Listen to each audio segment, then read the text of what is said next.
Boa tarde, senhor presidente, senhores vereadores, quem nos acompanha aqui no nosso plenário e também pelos veículos de comunicação do nosso parlamento municipal. Senhores, eu trago para essa casa hoje, quero tentar qualificar o debate nessa casa sobre o processo que passa o nosso país nesse momento e o golpe em curso. Iria falar outras questões, mas eu falo na presença das pessoas, então quero fazer esse debate agora aqui. Primeiro eu quero dizer que acho justo, senhores, uma pessoa deixar de votar em mim pelas minhas opiniões, pelos meus pensamentos. O que não acho justo é as pessoas escolherem votar em quem esconde as suas opiniões ou se omite. Isso eu não acho justo. Quiçá um dia todos os representantes das nossas casas legislativas estarão lá pela representação do que pensam, não por aquilo que fazem nos processos eleitorais e nos seus mandatos. Senhores, eu quero começar aqui discutindo o que é um Estado de Direito. Estado de Direito é aquele que produz o seu direito e faz com que os agentes do Estado atuem de acordo com esse direito. O Estado de Direito é aquele que produz as nossas leis e a todos subordina. Ninguém pode fazer ou deixar de fazer alguma coisa senão em virtude de lei. E é esse o princípio da legalidade esculpido no artigo 37 do nosso texto constitucional. Um Estado democrático de direito é onde a soberania popular afirma e cria a produção do nosso direito. Esse é o Estado democrático de direito.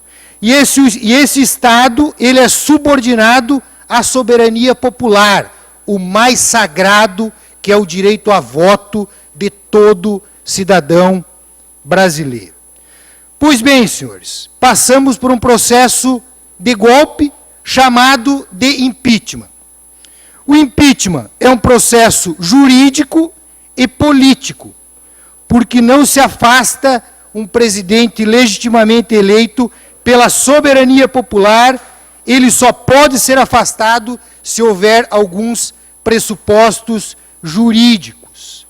Ou seja, o processo de impeachment, ele é jurídico, mas julgado por uma casa política que somente pode deflagrar esse processo se houverem pressupostos jurídicos que o confirmem.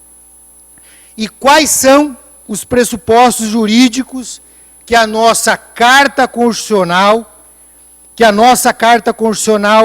declara? São os tais crimes de responsabilidade.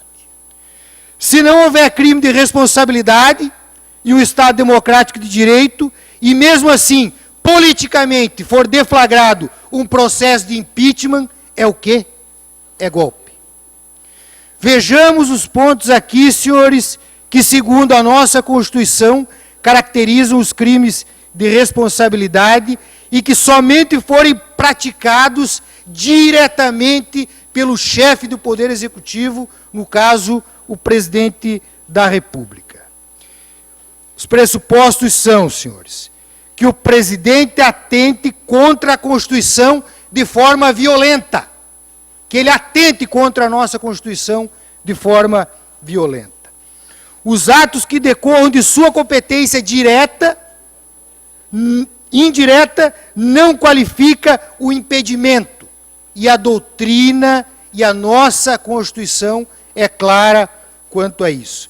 É necessária a tipificação legal, ou seja, não há crime sem previsão em lei que o defina e sem o tipo legal antecedente que especifique estritamente a parte delituosa. Ou seja, nulo um crime ensina in lege, não há crime sem lei que o determine e o especifique.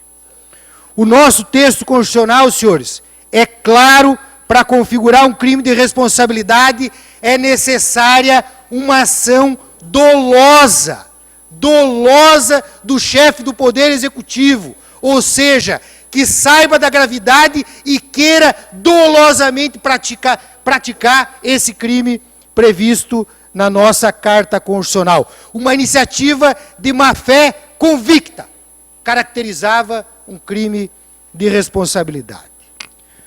Portanto, senhores, é fato que o impeachment está na nossa Constituição? É fato, professor. É fato. E se todos esses pressupostos forem atendidos e a lei for atendida, o impeachment não será um golpe. Mas se os pressupostos não forem atendidos, se não houver atentado contra a Constituição Federal, se não houver ato imputável a presidente, se não for uma ação dolosa da presidente, se ela não for tipificada em lei, essa tentativa de impeachment é golpe de Estado, sim, senhores vereadores. É golpe de Estado, sim, e atenta contra a normalidade democrática do nosso país. Golpe à ruptura da constitucionalidade, golpe ao rompimento da Constituição, golpe à negação do Estado democrático de direito num regime de exceção. Pode ser por armas, pode também não ser por armas, como é o que está em curso no nosso país nesse momento.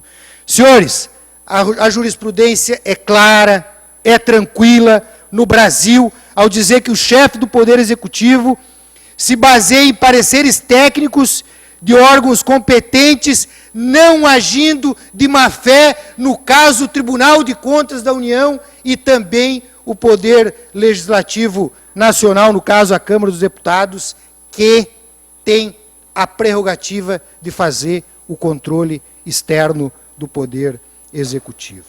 Senhores, onde está o atentado na nossa Constituição da Presidente da República? Não há. Não há. Não há atentado. Não existe atentado. Não existe tipificação legal. O processo de impedimento deflagrado é golpe. É golpe. Que muitos usam hoje para fazer o discurso fácil na sociedade. Muitos usam. Para tentar fazer o discurso fácil para ganhar a opinião pública. O governo passa por uma impopularidade? Passa. Passamos por uma crise econômica? Passamos. A China, diga-se passagem, uma crise econômica internacional. A China, que crescia 14%, está crescendo 4% ao ano. Passamos pela Operação Lava Jato, que está varrendo o país. Varrendo. Não sobrou pedra sobre pedra. Nenhum partido sobreviveu à Operação Lava Jato. Mas então, aonde está a vontade de derrubar a presidência da República? Aonde está, senhores? A vontade de derrubar a presidência da República está alicerçado num golpe midiático em 350 picaretas no Congresso Nacional que fazem coro com a sociedade brasileira descontente com a política no país. Infelizmente, essa é o que está por trás. Senhores, faça esse discurso aqui hoje tranquilo e de alma limpa, porque não vou deixar as minhas digitais na omissão. Não vou deixar as minhas digitais da biografia política que tento construir alicerçada nesse golpe. E não podemos, em hipótese alguma. Por isso, quero conclamar aqui a nossa cidade, aqueles que pensam com racionalidade, que não pensam com senso comum, a domingo irem até a Praça Dr. Blumenau, a partir das 9 horas da manhã, se manifestar contra esse golpe, senhores. Porque a história vai cobrar. A história vai cobrar daqueles que se manifestaram favoravelmente a esse processo. Vai cobrar. Vai cobrar. Vai cobrar daqueles que se omitiram. E também vai cobrar, e nós vamos desmascarar aqui, daqueles que usaram a tribuna de cueca, com a moral de cueca, para bradar contra a corrupção e defender esse golpe, senhores. Então, conclamo a nossa população, obrigado pela tolerância, presidente, a se manifestar em defesa da democracia, em defesa do Estado Democrático de Direito, em defesa de um pacto que garanta a governabilidade do país e passos do nosso país rumo à consolidação da nossa democracia. Obrigado.